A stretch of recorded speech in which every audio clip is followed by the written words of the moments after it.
it's still pretty unclear whether or not the UK will be leaving at the end of this month, because it is all down to the negotiations which are going to be taking place over the next couple of days, not with Brussels in the European Parliament or the European Commission, but here in Westminster with MPs. Theresa May is fighting on two fronts. She had that historic defeat the last time her withdrawal agreement was in the House of Commons, when over 100 of her own MPs voted against it. Those are the kind of hard Brexiteers, the ERG group led by the likes of Jacob Rees-Mogg and Boris Johnson, and she is trying to win them over. Now, there has been some concessions that they've put out on the weekend, that they're softening their position on her withdrawal agreement, because she is hammering the message to them that if they don't vote for her withdrawal agreement, then it could see that delay kicking in and the possibility that Brexit could be scuppered, especially with Labour now supporting a second referendum. But she's also fighting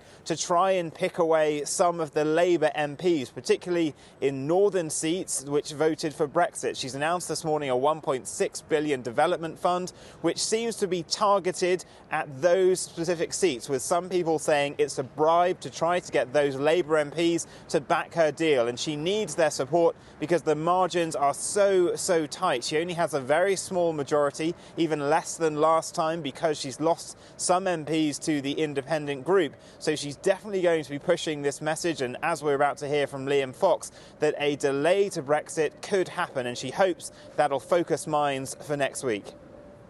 One thing that we know is that the European Union does not want Britain to fight the European elections, and to have the next European Parliament having a large group of disgruntled British MEPs there who are unlikely to be very constructive in the process. So all the indications are they don't want that to happen.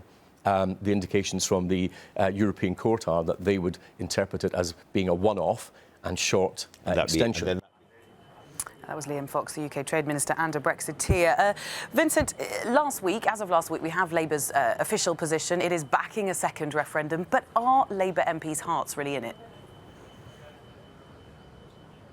Well, that is the question now, and I think we'll see over the next couple of days just how strong the feeling is towards a second referendum, because this has been Labour's position since their party conference last year. It was voted by party members, and Jeremy Corbyn, despite being a big believer in party democracy, has been pretty lukewarm to the idea. Back at the conference, he and John McDonnell kept forgetting to talk about it. Keir Starmer, the shadow Brexit secretary, made it clear that this was the party's position. He got a big round of applause when he talked about it.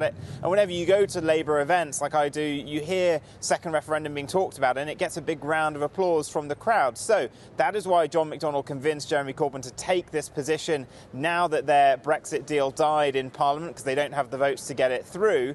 But even John McDonnell yesterday sounded a little bit tepid in his support for it. Certainly can't support no deal, which could be catastrophic. So therefore, we're saying, look, we've got a deal that we think could protect jobs in the economy, which we saw only 2 weeks ago the European Union representatives were keen to negotiate with us on. So therefore, we'll still be pushing for that, but we respect the view that if we can't get that, well, we will have to break the logjam by going back to the people. Now, he's hedging his bets there a bit, because there are many Labour seats that I mentioned that did vote for Brexit, and they're still not clear yet whether or not there is an appetite now, whether there's a changing mood against Brexit that we've seen with some of the support going towards the new independent group of MPs that will take them over the line if there was to be a general election, and this is their definite position. So they are still hedging their bets. But one person who definitely is backing it is the former Labour Prime Minister, Tony Blair. Question for Parliament is what's the right thing to do? And the risk of her deal is we're going to leave in circumstances where we don't know what we're getting. Now, by the way, Theresa May promised continually, if you remember, we would know in sufficient detail the future relationship with Europe so that we could make a decision. Tony Blair there saying he thinks the only way to end this deadlock is to have this second referendum. And he actually admitted as well that whilst he did have sympathy for those members of the independent group, he himself would be staying in the Labour Party, and that whilst he has spoken to some of them now, he hasn't spoken to them before they broke away. But there is now this rising consensus for that second referendum, but it's not clear yet. It will have to be on the basis of the votes next week as to whether or not we're really in that scenario.